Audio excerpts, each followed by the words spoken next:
We have with us Ms. Nivedita, who is a practitioner of this ancient art. My sound healing introduction did not start from any classroom or any studio. It started from a small window of my own house, because my house was just opposite to an ancient Tibetan monastery, and the acoustic transmission that we got from the daily chants not just work on the physical level, but also, as I mentioned, on the subconscious level, where you can change your thought process. Living in a highly digitalized world right now, where our energy is scattered, we are all in emotional, physical and mental drainage. I believe that these holistic healing is a very new avenue for all.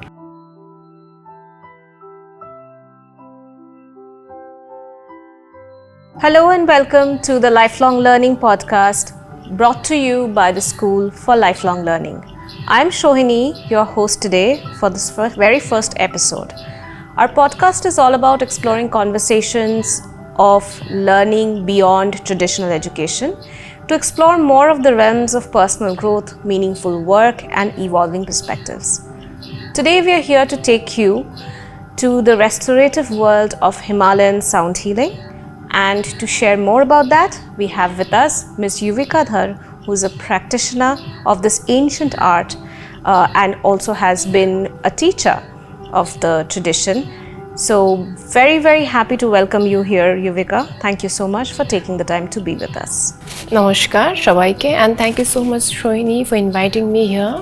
It definitely feels very much exciting, and I'm much honored to share my experience and my own perspective about sound healing. So tell us a little bit about the journey. How did it begin? Where did you first get to know about this art form? And what pushed you to take this on as a practitioner and make it a part of the purpose of your life? So truly speaking, my sound healing introduction did not start from any classroom or any studio.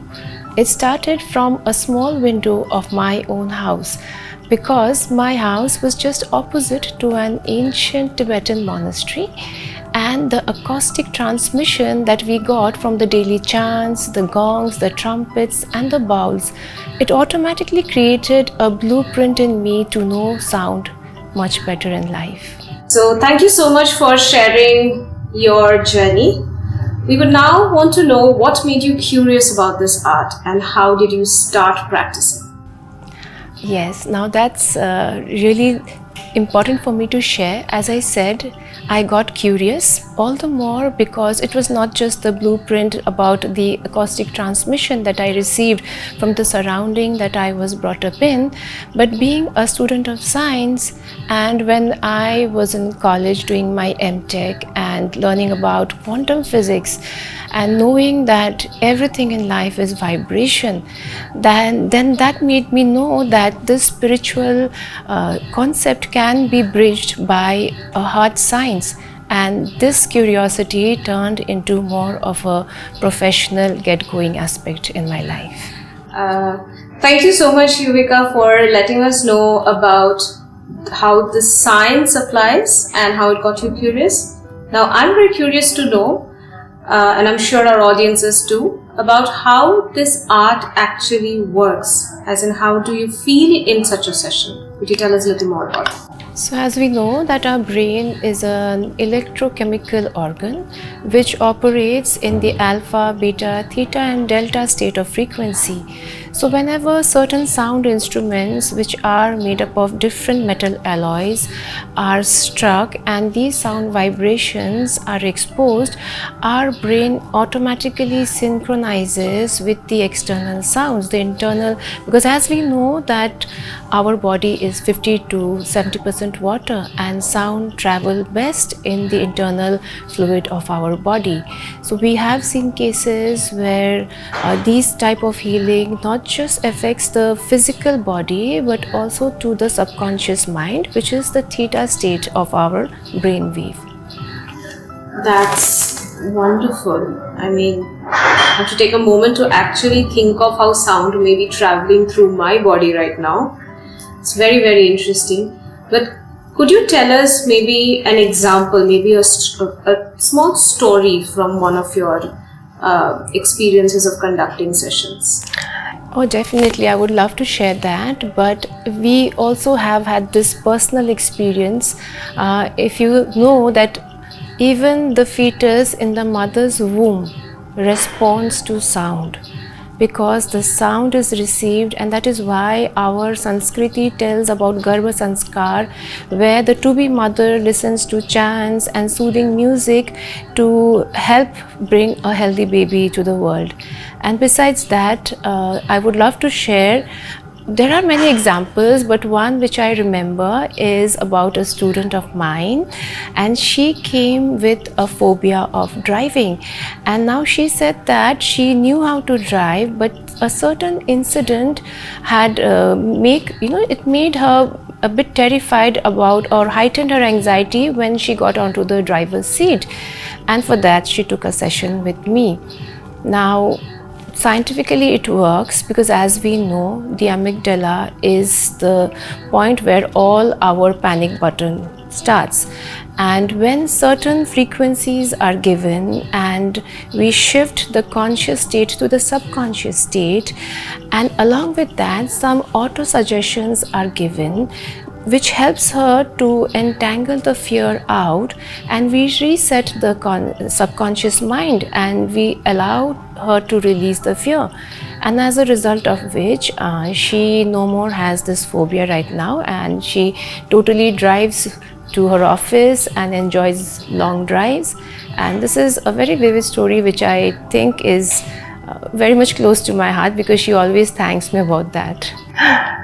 That is very interesting. So understand that this particular art form works not just on fear, but obviously then on stress and emotional well-being as well. Would you say it would work to support patients of any kind? Yes, absolutely. These sound vibrations not just work on the physical level, but also, as I mentioned, on the subconscious level, where you can change your thought process, you can regulate your emotional state, and at the same time bring yourself into, you can regulate your cortisol level. So as a result, stress can be managed, anxiety can be controlled. And there are certain sounds like the binaural beats, or sounds which are related to nature, like the rain sounds, which we play through various instruments. These help a person to be much calmer from within, or even induce sleep for that matter. And if you talk about patients, it really helps for those who have psychosomatic diseases like asthma or any kind of allergies, which cannot really, it's an autoimmune disease, so it really helps on that cellular level. And at the same time, for those who have some chronic pain like an idiopathic pain which don't have any medical findings, sound healing definitely works for them. Besides that, those who are struck with deep grief or trauma, it works for them as well. And I feel like it's very good for those who are having marital issues, because couple healing is very good, because the energy of both the husband and the wife, we try to tune in, and this really helps. This is so interesting that we've never really thought of the application of sound as a medium for healing in such a holistic way. So it is indeed interesting. But now let's go to the other side. So let's look at you as a practitioner. How would you say this practice, this art form, as you've seen and touched so many lives, how would you say that has shaped you as a person? Oh, it has definitely brought a 360-degree change in my life, because it has made me more calm. And having said that, how understanding that everything is energy, the energy that I have is the same energy that you, and even in fact any other object has. So this has helped me humble down, dropped my ego, which sorts many of the problems of our lives. And also understanding that the human voice is the ultimate healing instrument has helped me because I connect to many people through my voice, and I hope I can help people with that. So it really has helped me because it helps me to learn, unlearn and everything. Indeed. I mean, now that you are sharing all about your journey and how it has been for you, again, one more example of how your voice is reaching so many people. So grateful to have you here, Nivika. Our last question for today is that if there is somebody who has no idea about sound healing, is probably very new to the concept, how would you say that they can expect to be touched by this art? How would you say they would experience, how would you encourage them to experience this art? Oh yes, definitely. If someone is very new to it and is hesitant about it, they should go for it. But also, if someone is not receptive at the energy level, for example, someone really uses their logical mind, because we are doing energy healing, and then it's very difficult because your mind has to be receptive, because we're talking about healing, and this is happening not just as just an audio practice. It is about my own intention matters, how I give my human intention towards the healing, that matters. And at the same time, it also matters as to whether the person is ready to receive the intent of healing. And if both sides are okay, then magic happens. Otherwise, it will just be a sound spa or a sound bath. Thank you so much for your honest take on the role of intention and receptivity.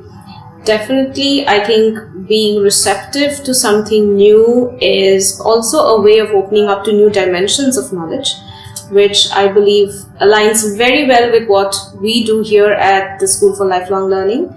Because at the School for Lifelong Learning, we don't believe that there is a single pedagogy, that there is a single way of looking at learning.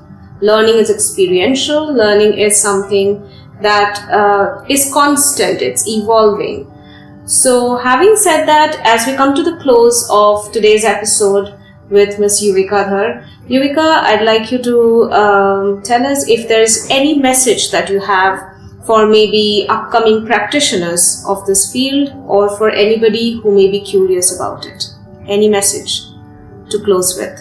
Now, for those who are eager to explore, it is a huge dimension, and especially living in a highly digitalized world right now, where our energy is scattered, we are all in emotional, physical and mental drainage. I believe that these holistic healing is a very new avenue for all, and youngsters should explore this, because India is a wellness hub, where see many people from the West coming into places like Rishikesh or even southern parts of India and northern parts of India as well, to explore our beautiful holistic healing. So it is a whole new avenue where many people should come and explore, and sound healing, which is of course, as I mentioned, backed by science, is total magic.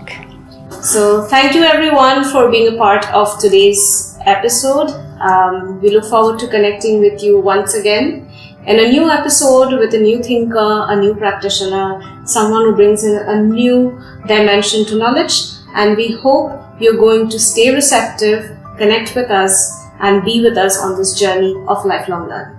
Thank you. Signing off, Shohini from School for Lifelong Learning.